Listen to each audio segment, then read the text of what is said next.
Okay, yeah. So I've got some stuff from KW Commercial I wanted to share as far as information that's coming from them directly. They wanted, obviously they have the summit that's coming August 11th to 13th, which is directly before Mega Agent Camp.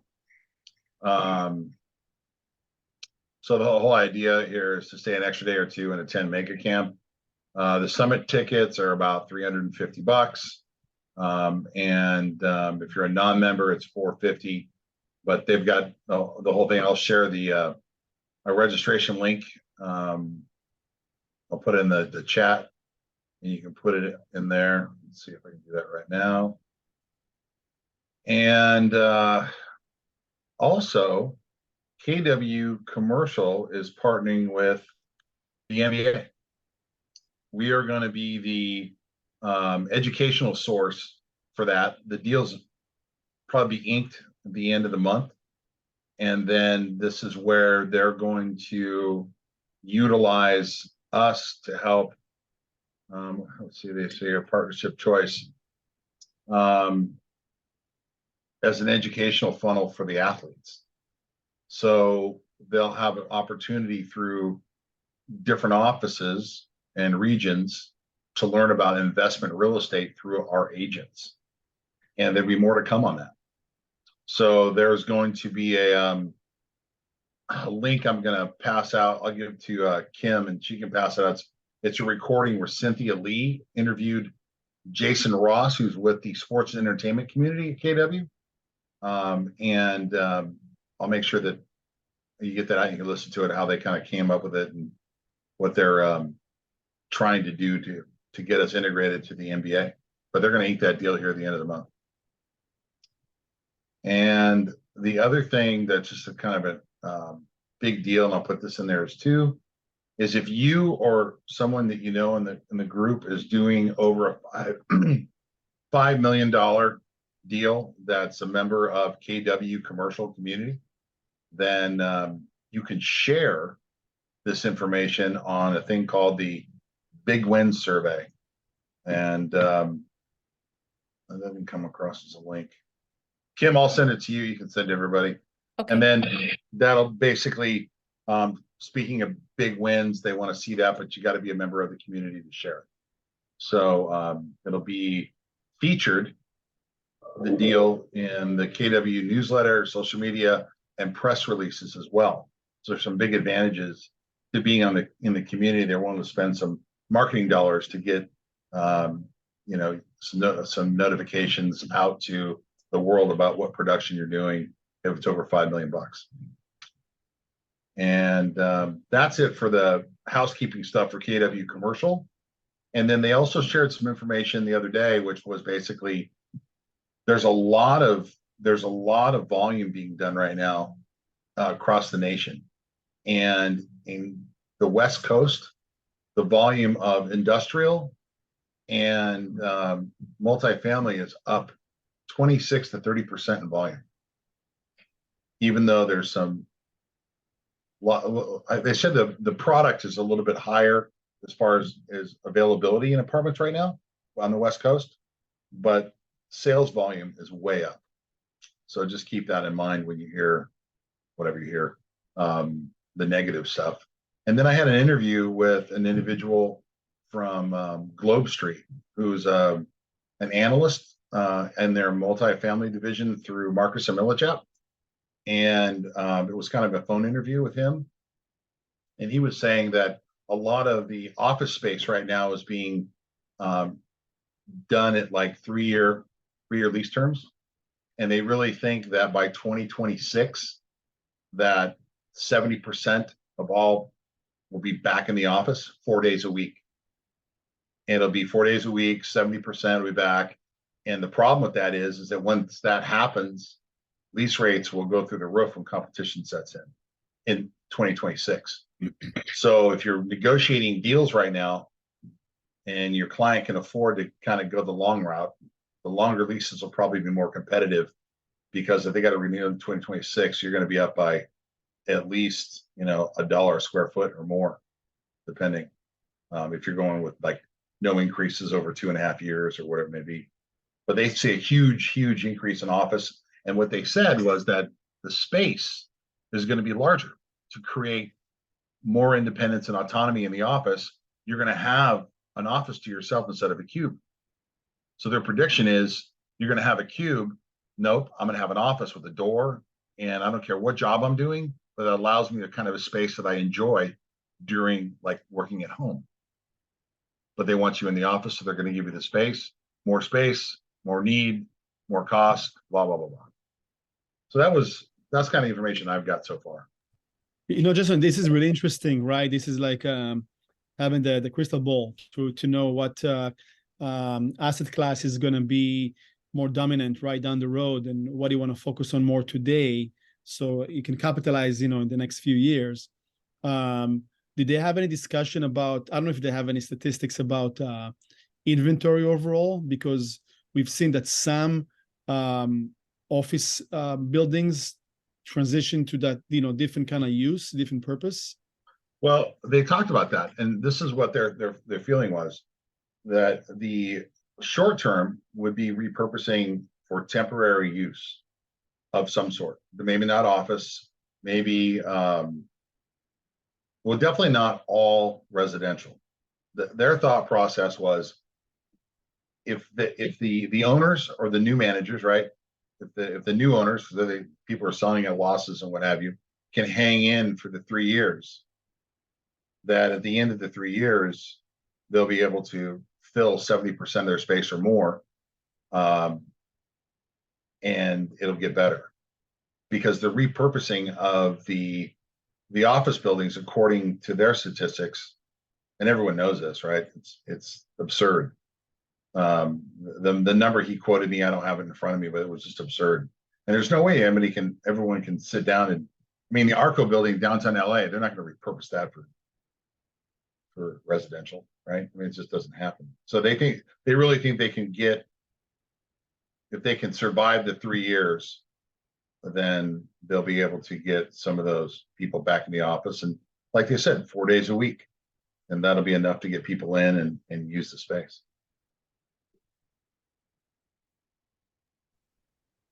Yeah, it's definitely going to be interesting. Also, but I love that this is a good share. I'm not sure if there's any article or something that maybe you can send Kim, and Kim can share on our channels. I have a link I can send Kim. It'll have all the stats on it. Okay, yeah, it's great, because also, will encourage people that do have such clientele, maybe people that, maybe they're a landlord themselves, right? Right. Or maybe they're listening for other businesses to go and take care of business today, and not to wait until the last minute, then they're gonna pay the consequences. Yeah, and the other thing that was coming up too was about the amount of rents that are going up, right? And it's always in the sub, the sub cities, right? The Long Beaches, the Lomitas, and so forth, where they're seeing increases. But the large hubs, some of the larger ones, they're seeing kind of a flat on apartment buildings.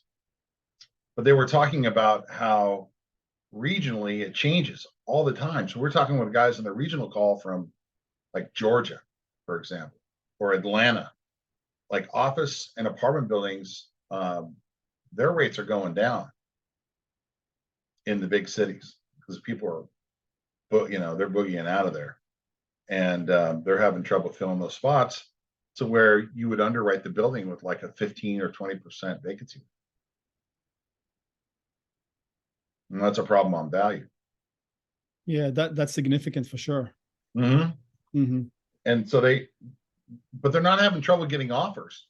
So if in an office building on a trade, if someone paid $150 million last year, they're getting offers for 75.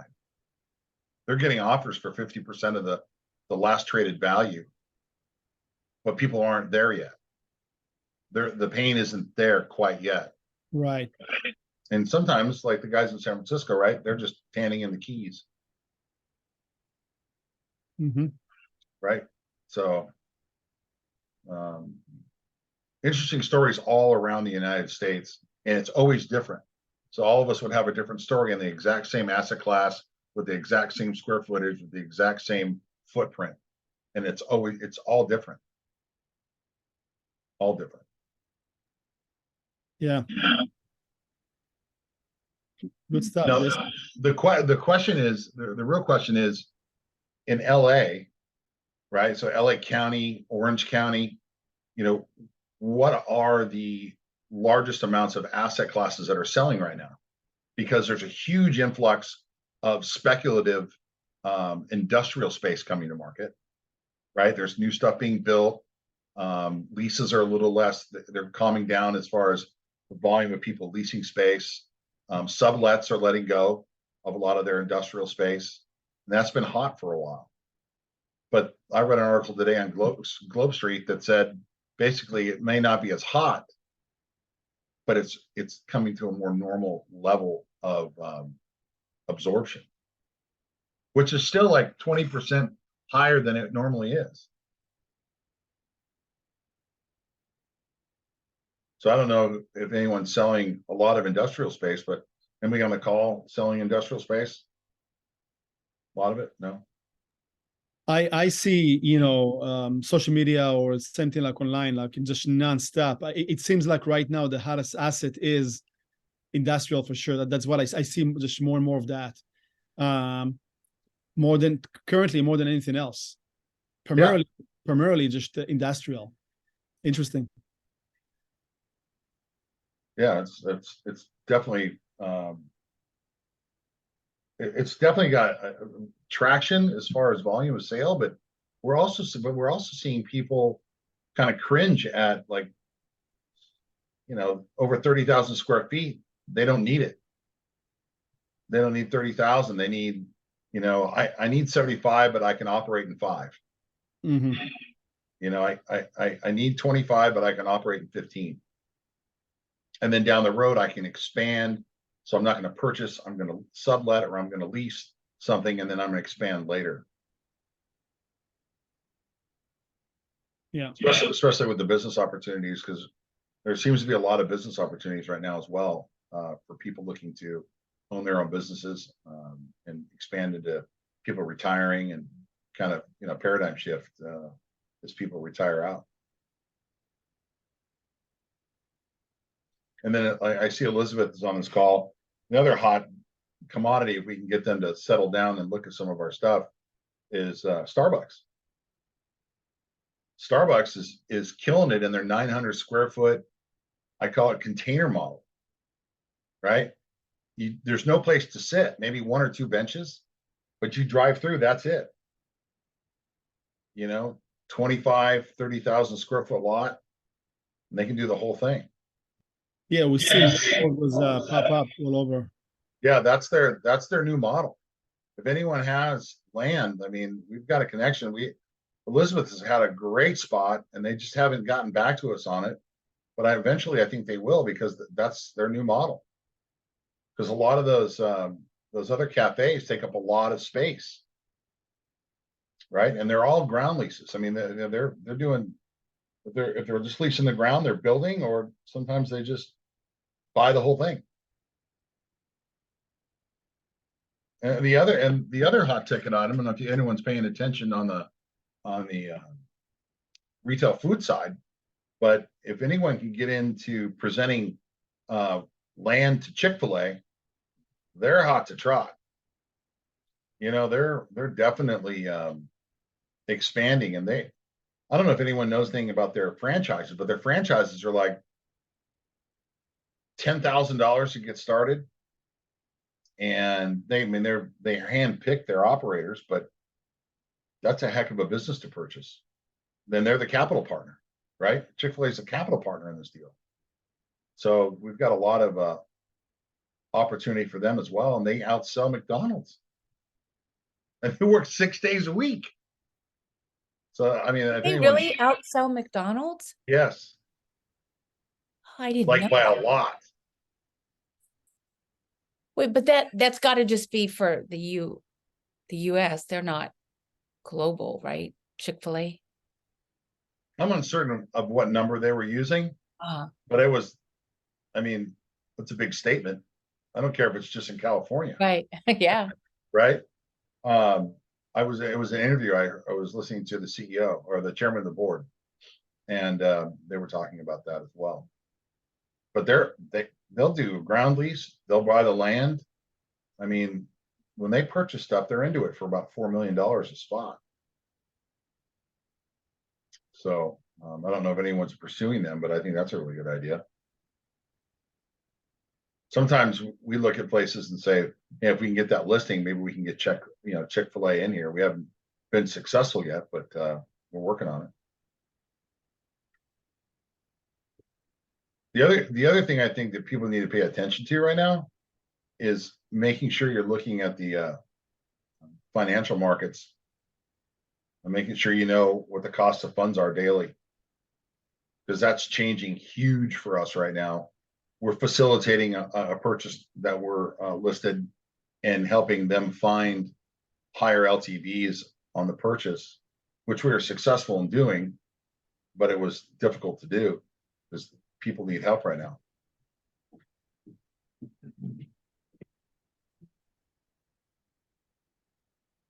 Anyone else to add? Say again? Does anyone have anything to add?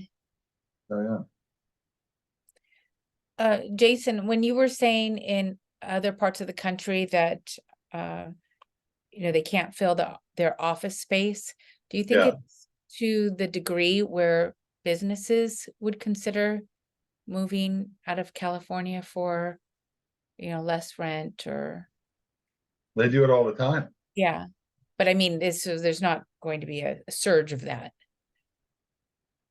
I think some of the businesses have reduced their footprint in California for that reason. But I think the office space is the last thing. I mean, the revenues, and depending on what kind of company they are or what tax incentives they lost, like California is screwing the pooch on the business side, because I mean, look at Toyota. Toyota up and left its campus in Torrance a couple years back, right? And that was all tax incentive based, right? I don't even know where they end up in Texas, maybe. I think so.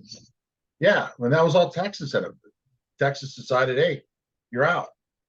Yeah, I mean, you're in, and California, you're out. So all that office space was a victim of that move, Yeah.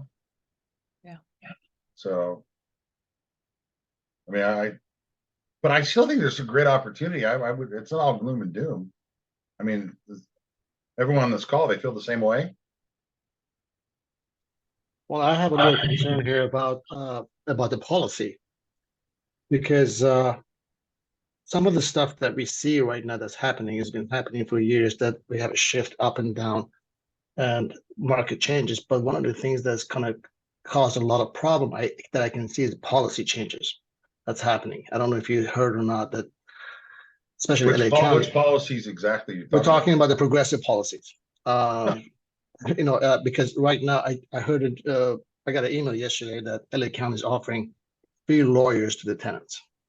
That causes a lot of problem. That's going to scare a lot of investors that they just don't want to be in California. Oh yeah, yeah. It's not going to be friendly. It's not going to be friendly for years. Yeah, it's the market being down or up or and all that. That's just seasonal. That's just shift that we go through all the time. But things like this that changes the whole dynamic of investing in California. That's something. And I agree with you. So I would say that this is what we deal with all the time. All of us do, and I think it's really important we talk about it. So the policies are a concern for everyone, right? Mm-hmm. But since all of us are still selling commercial real estate or buying real estate here, okay, for argument's sake, where's the opportunity? That's the question, because it's always the opportunity that we miss out on that causes us to be more frustrated than the policy change. The policy change just means, how did the opportunity shift? And how did I take advantage of getting more deals or a better opportunity to buy an investment that makes sense for me or for my client? So that's really the question. And I don't know, 99% of the time, I don't have the answer. I'm always asking someone advice on that, because where is the opportunity right now? I mean, you're looking at, California's got every policy they've got right now is progressively a bad idea. And it drives business out, drives people away, but yet here we still are. What I've been hearing, what they're doing is basically they're not helping people at all because I have a lot of investor friends that they're being really careful who they rent their units to. They say they would rather have it empty because if they get a bad tenant, it would cost a lot of money and time and just to get rid of them. So that takes away the inventory. It takes the inventory out of the market because they say, okay, let's just leave it empty until we find somebody who is really qualified to be accepted as a tenant. So these things are really backfiring. I think it's not really helping the people that they really need a place to live. That causes a lot of issues. So this is what I'm hearing from investor friends, that they just feel like they don't want to give it to just any applicant. And one of them said that they had 14 applicants and they said no to all 14 of them. Yeah, well, so the flip side of that is, I mean, how many applicants do you get for one 2-bedroom, 1-bathroom unit? You get a lot. Yeah. So you can afford to be picky. Yeah. And a lot of my clients don't even show until they get the application.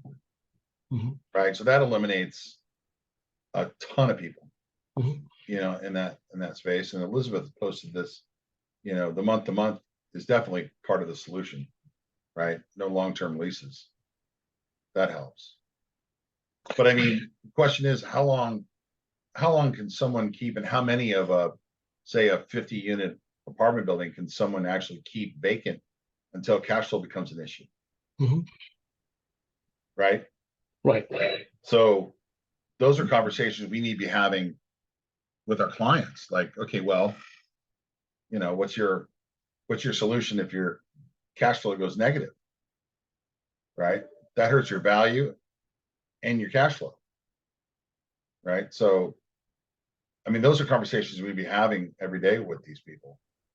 I mean, there's a lot of local retail space here in Long Beach that's sat vacant forever, and not in high-end retail areas. We kept having discussions with these people, the ownership, what is it that keeps you from renting these things out? And they were waiting for the $5 to $6 a square foot tenant. Some spaces were empty for 5 years, but now they've re-upped 10-year leases at $5.50 a square foot triple net. I mean, coming in on $6 a square foot, and they finally got it. So the answer was, how long can you wait? Just a little longer, right? So, it's like pushing a wet noodle. At least that was the answer we didn't expect, but it's the one we got. I mean, what are people doing? I mean, on this call, what are people doing to get new business that's outside the typical mold? I mean, is anyone doing anything that hasn't worked in a while that's working now, that besides the typical phone call? And I mean, is anyone presenting in front of people, or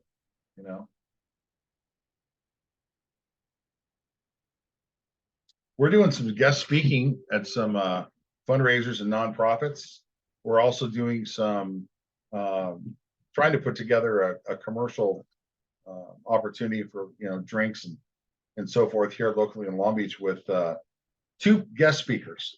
One is Phil Antoine, which everyone knows, 1031, and then Mike Greenberg, who's part of that law firm that I think everyone should get back in contact with. I know Eric Bell was the financial advisor that presented it on this call a year ago or 2 years ago, maybe even 3. And it was about the in lieu of a 1031 exchange on the deferment perpetuity. We're definitely using that in our pitch to our clients because it seems to be a very popular choice as people are moving out of their equity over $1 million gain. If you guys are not familiar with it, I'd be happy to have Kim shoot out Eric Bell's phone number. You can give him a call. Get savvy with this product. understand a little bit about it so you can refer them to this tax team. They've been doing it for 40 years. They have a couple different strategic tax plans that have been in place forever.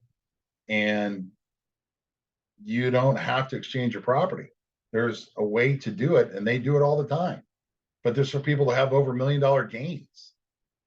And the reason I haven't heard about it before 3 years ago, whenever it was, because I didn't have very many people having $1 million gain that didn't want to exchange their property or trade or do something, right? But it's been a huge part of our pitch because a lot of people we're running into don't want to trade. They just want their cash. And this group does a great job. They've got a list of high-end clientele, the list of references for them. You know, I think Jeannie Buss is one of them, Lakers Jeannie Buss. It's a great opportunity. And like I said, I'll have Kim throw out Eric Bell's phone number, and you can give him a call and just tell him Jason DuFault mentioned in the Zoom call. We should get educated on that process, because that's a real value add for your pitch. You know, if you don't want to trade, so you're not going to sell, that's no reason not to get in what we call contact with your cash, right? Get to know your cash really well with this particular product. I'll put you in touch with the tax team. The thing is that most people think we're bullshitting them. Like, no way, this doesn't exist. It exists. The only reason it doesn't exist, Mr. Client, is because you've never had a $29 million gain before. This is where the big boys play. And you can save a lot of money by utilizing their services, and it comes guaranteed. They'll support you in the statute of limitations on the filing for the 5 years of the filing. So you got to get in touch with these guys. You got to add it to your pitch so that you can add value that's bigger than the next guy. I don't know if anyone here knows Adam Blackwell. There's a lot of apartment buildings. It works for he used to work for Marcus and Millichap. I can't remember who worked, Caldwell Banker, I think. And we went head to head with him last week, and we got the listing because they were able to get in touch with Eric Bell and the tax team and have that interview. But we had them sign the listing before we gave them the tax information. Yeah, don't Maybe give he could away pop on the meeting.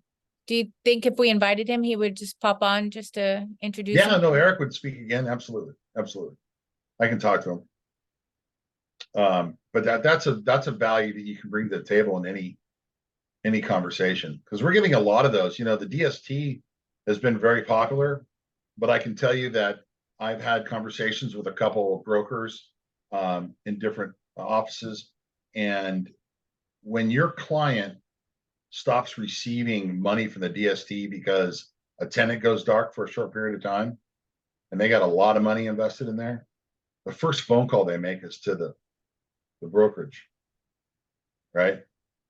And you know, why am I not getting my $19,000 a month right now?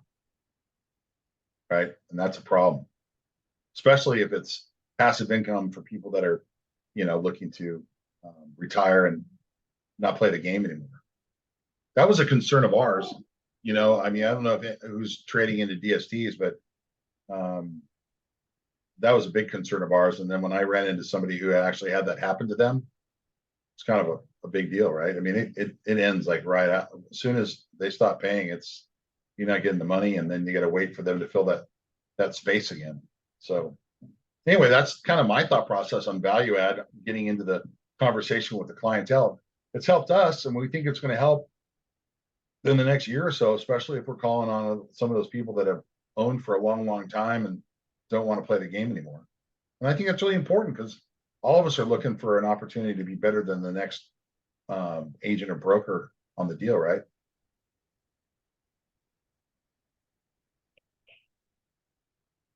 Lively crew here. Everyone wake up. Everybody got any questions? What are you guys doing? You guys on the phone? Making deals happen. Yeah, I guess so. I'm here. I'm just not a commercial agent. I'm kind of new at Keller Williams still. But I'm just taking in all the knowledge that you've been saying. I've been talking to people. Um, some of the policies that I've been overhearing is the tax on the mansions, but that's not for commercial, right? Correct? The 5% tax. It is. It is. I know that it affects apartment buildings though, so it is. So I guess that's commercial as well. It's for all Which, properties, yeah. which would David, drive David, is people that up. over 5 million? Over 5 million, it's I believe it's 4%, and after that is after 10 million is 5.5%, I believe. Yes, you're correct. LA City proper though, right? LA City, yes. Oh yeah, I'm over in LA. And then another thing, I've just kind of been brainstorming as you guys have been talking. A little nervous to speak, but opportunity while people are like leaving. I know opportunity with commercial right now is over in Inglewood because they're building the new stadium over there. The NBA stadium right next to the NFL stadium. So I know a lot of commercial people will be interested to buy in that area, but that's really all I have right now. All right.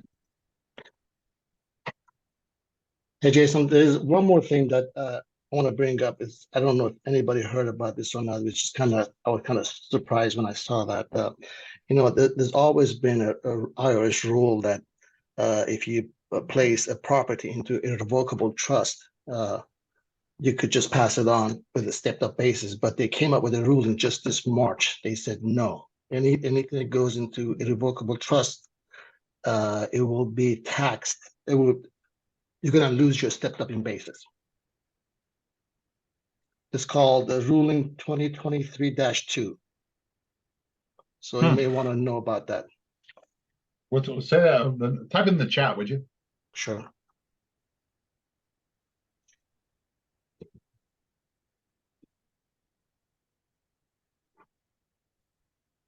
Hey, Jason, I just want to clarify about the 5% over 5 million. This is for any type of real estate in the city of Los Angeles only, but other cities like Santa Monica and maybe other cities, they have got their own tax levy regarding this matter. So it would be best for anybody who does business on other cities to check with the city because they may have their own tax levy formula on the real estate. But it's in city of LA is any type of real estate, 5% up to 5 million. I'm so sorry, 4% up to 5 million, 5.5% over 10 million. Just wanted to. No, I think that's great. I mean, you got to do your homework in the city. You have your transactions in for sure. And is there anything like that in Long Beach? I'm just wondering. No, there's no penalty like that. They have some weird stuff as it requires like transfer inspections and so forth, but no levy like that. No giant cash grab like LA City. I was thinking, so when I'm just like a little bit of I like numbers. So when I'm thinking about this and how they're going to, then that would raise the price of apartment buildings. I'm kind of feeling like it'll end up being like a trick. A lot of people voted for this in LA, not realizing, this is just, I think will happen, like kind of like a trickle down effect. Because if apartments are costing people more money, then I would say wouldn't rent cost more money?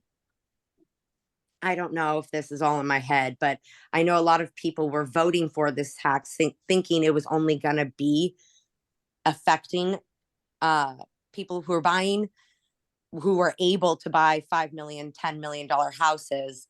Rent control, is that what you said? Yeah, so keep in mind any new, this goes back to David's comment, any new type of progressive taxing always comes across as save the whales, buy better air, create government can do better than you, and we're going to spend a lot of this money on good stuff. The truth is, it just costs the consumer, the investors, a bunch of money, and they ever misspend it all anyway. I mean, that's just the way government runs, right? So Elizabeth's right. You can only charge so much for rent. You can only go up so far. And a lot of people that don't invest in LA City before this usually would buy value add, and it would be kind of a wash over time because they weren't able to get the rents up fast enough, and they were limited, and it just took forever.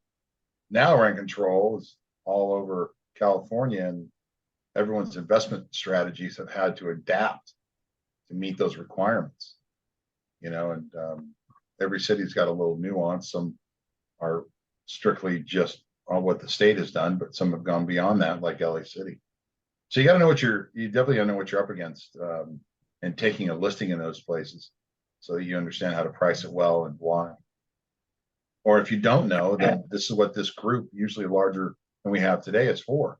Reach out to any of us and we'll help you figure out the issues. Or you know, Elevated Entitlements does a good job of creating an informational source. It costs money, but your client can, you know, you can pass on the charges to your client, have them do it to get a really good understanding if you don't know how to do it yourself. Right. I think we talk about this a lot in our offices. In the KW commercial community, you know, we've been kind of progressive here as a group through, you know, many's efforts to be doing this call all the time. And I know it's really important to everyone to understand that we're not doing this by ourselves, right? We need to reach out for help because this game becomes really complicated, even for the biggest hitters in the group, right? And Yashir and Cochette and, you know, all the big dogs. Don't leave money out. You know who you are. You know, I mean, we really need help, and you got to act accordingly and then reach out, you know, to all of us for whatever help you may need. And I think it's really important. It's hard to do sometimes when you feel like you need all the answers, but this is what this is for.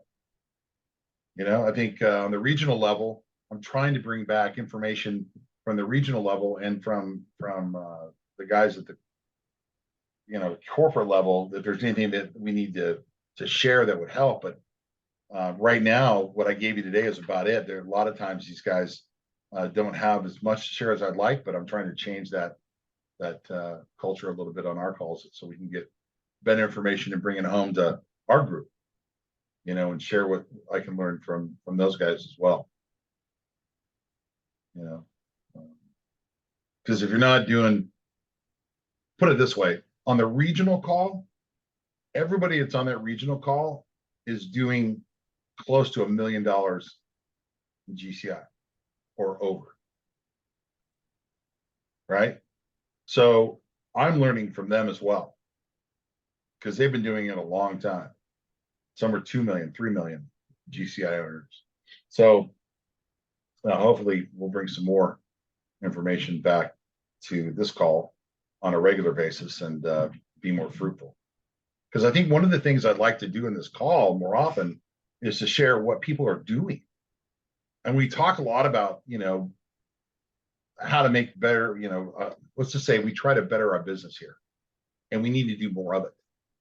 And I'd love to see people participate and ask questions and get thought-provoking ideas about, you know, you've got this huge listing. How are you springboarding that into 5 more? What do you do? What's your list look like? I mean, that's what we really need to share because that's how we grow our business. And hopefully we can do more of that in the future. You know, that's my hope for this group, and even on the regional side, you know, that because I mean we're constantly doing business. I mean, what do your phone calls sound like, and who are you talking to? What kind of feedback are you getting from your microcosm of database, and what are they telling you, and what asset class is that in? You know, what conversations are we having there? I think that's really important.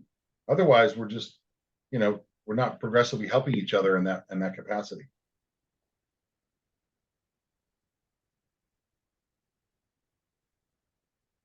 So does anybody have any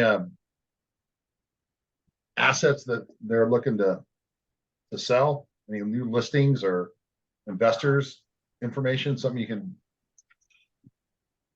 Yeah, I just met someone the other day. He has a property in West LA, and he's got the whole plan. The only thing that's pending right now is the fire department and OSHA.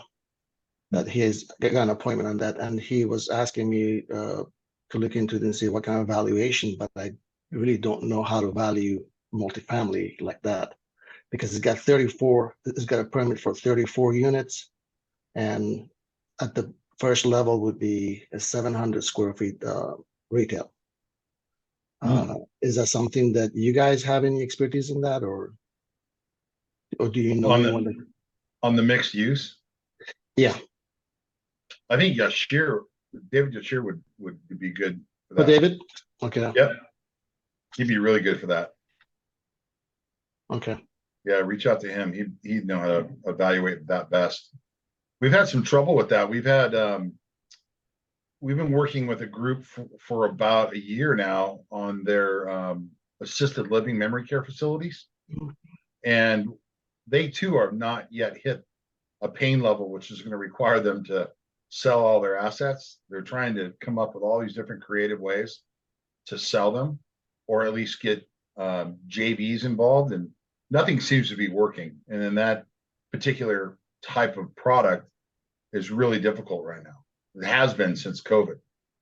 And one of their buildings that's set up for memory care has a whole bottom floor of retail. And there's been a lot of different opinions on value all over the board. So it's really difficult to pinpoint which way works best. You know, we saw the appraisal that was done by the bank, and then we saw a couple opinions of value through investors, and they were so far apart. I mean, appraisal, yeah, from the bank, but I mean, even the investor valuations were, some were $10 million apart from each other. It's just how people view it.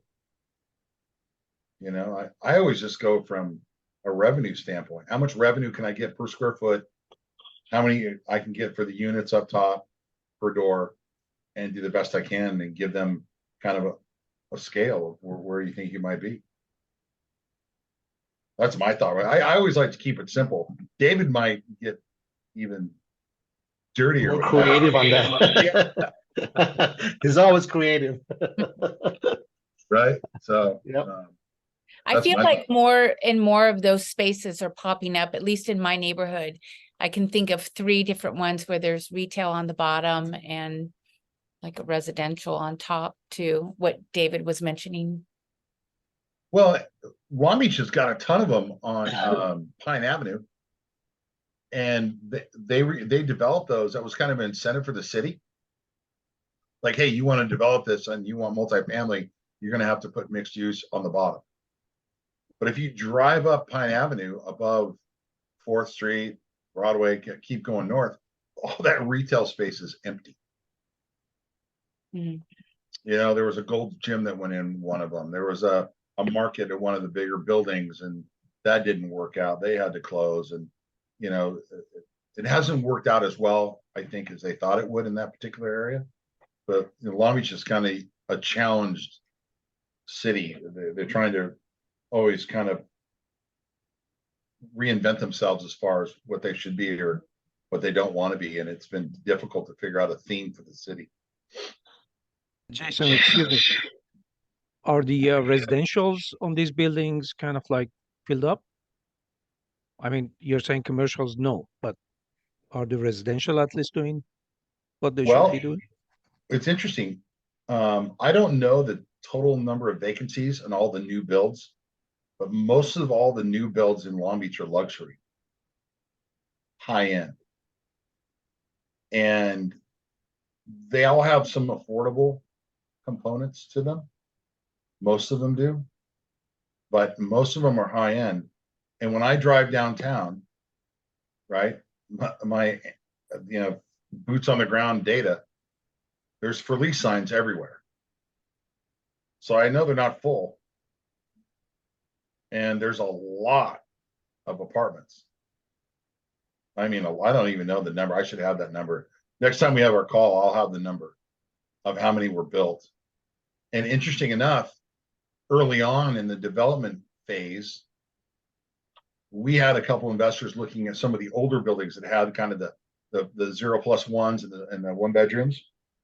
And they couldn't figure out why someone would buy an older building when all the new building was going on, right? This guy was out of New York. And lo and behold, all the older buildings are full. All the small spaces in the older buildings are full because the rent's less. They're living downtown in an older building that's been redone. They're nice, but they're not brand new, and they're not 2 bedrooms, right? And they're not $4,000 a month. And they're all full. So there's no vacancy. Well, that's what I'm living in Beverly Hills, is a studio above commercial space. And over in my area, that's how most of the places are. There's only one spot under my building that has been struggling to be leased out, but the rent is way cheaper, like you were saying. And but I know that some of the companies that are underneath my apartment, they've been there for so long that their rent is $1,000 a month. The psychic shop told me his rent is literally $1,000 a month, so they're not leaving and stuff like that.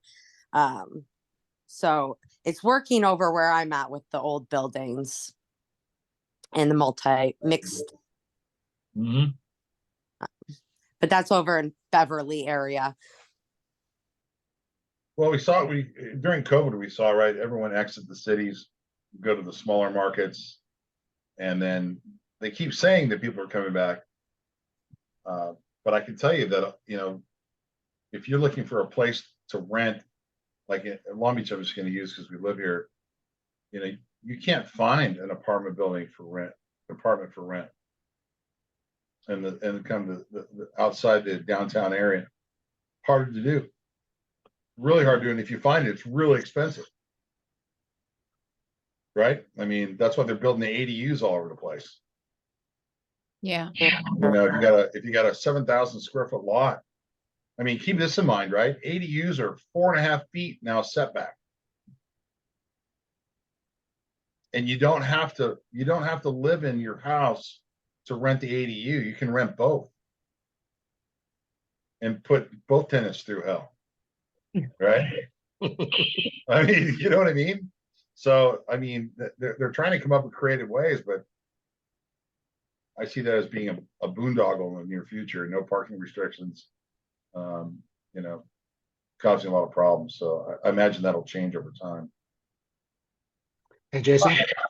Yeah. I'm looking at CoStar right now, Long Beach. Multifamily. It has 61,265 inventory. Under construction is 1,247. Absorption rate is -10. So that means it's not absorbing as much as it's supposed to. Mm-hmm. So that's a little bit of a negative. Too expensive. Yeah, it is.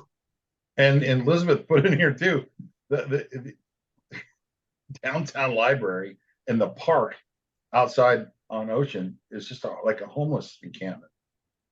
They kick them out all the time. I mean, it's crazy. And at one point, I mean, I think they still do. They actually have police officers inside the library because the homeless come in during the day and kind of kick it on the couch, and I mean, it's just crazy. Mm-hmm. And I think that in itself, until the cities and their progressive policies figure out what to do with the homeless people, it's going to cause a problem for people spending a ton of money for a downtown chateau. I mean, I think that creates kind of an issue. You got to figure out a way to help the process along. You can't ignore it. Do you guys see that issue getting any better? What's getting any better? The homeless issue, because I've been in California for about 3 years, and I worked a lot with nonprofits. That's what I went to school for, and I'm just witnessing, I feel like it getting worse. I don't know if that's because I lived in Orange County my first year and a half, and now I live in LA, but it feels like it's continuing just to be worse, and they're putting more and more money towards funding the issue, but it just feels to me like it's getting worse. So I'm wondering if you guys feel like it's getting better in any ways, or It's getting worse. They haven't figured out what to do yet. I'm right. Okay, I wasn't sure. They haven't figured out what to do, and the climate is just conducive for people being here. So I mean, listen, I'm all into helping people, but I don't know the answer. I don't know if anybody really does. I know that they're putting the wrong programs from working in that kind of environment back in the day. Everything that they're doing is it kind of feels, I don't know, but It affects, what it really affects is just driving prices on product that we sell on a daily basis down, especially if you have issues. Long Beach has a lot of what they call own your owns. Yeah, they should be apartment buildings, but they're individually owned little, gosh, I don't know, studios that are 1 story, no parking, and it's like patio living. It's the strangest thing, and some of them are apartment buildings, and some are individually owned. It's like a co-op, right? And they have problems all over downtown with the homeless and with all sorts of issues. And one person was talking about making those into homeless shelters, because a lot of people don't like living there, and they could get probably a good buyout, like an eminent domain deal, and have the city or the county or the state or somebody start using those for some of the homeless areas. So we'll see if that ever pans out. I don't know. Long Beach has got its own slew of problems. that seems like a great idea, but sometimes that just creates concentrated poverty and crime. But I don't know. I'm all for trying everything we can do. I guess. The thing that makes it difficult for us, if we're selling these assets, if it doesn't happen, it's just going to drive people away from investing dollars in those assets, and you're going to have less volume of product to sell over time, and that's a problem for our way of making money, right? So that's kind of the direct relationship to it, I think. And it's everywhere. I mean, it's not just here. Correct. It's a lot of places, the West Coast and all that. Yeah, just remember, eminent domain doesn't pay commission. Yeah, no, I know that. I'm just saying, this is the nonprofit portion of the show. This is part of the show where we go nonprofit, and we come from the heart, not from the pocketbook, David. Well, I come from the heart, and I have a problem with spending money and people urinating on my doorstep. So I can't even imagine some of these people who are buying $1 million houses and companies and having to deal with syringes being left on their doorstep. Like, it's really annoying. I don't know. It's different. I don't know what to do out here. Well, and like I said, like in this call, we're just trying to focus on the commercial sale portion of the entertainment value of what that brings us, but as well as, if you had a solution, if you had some sort of idea that would help someone sell their asset or invest in the city, then that's the time you bring it up. Well, guys, before we get off, I wanted to take a second just to introduce Haley Cohen. Are you still there, Haley? There you are. So she's going to talk a little bit about the commercial division for Pacific Coastline Escrow. So, hi, everybody. Nice to meet you. I'm Haley. I've met some of you, but I just want to introduce myself. My name is Haley Cohen. I'm the relationship manager. And I just wanted to tell you what we offer. I don't know if you know, but we have at Pacific Coastline work with many, and we've been doing residential, but we now offer commercial, not only commercial buildings, but we're doing bulk sale now.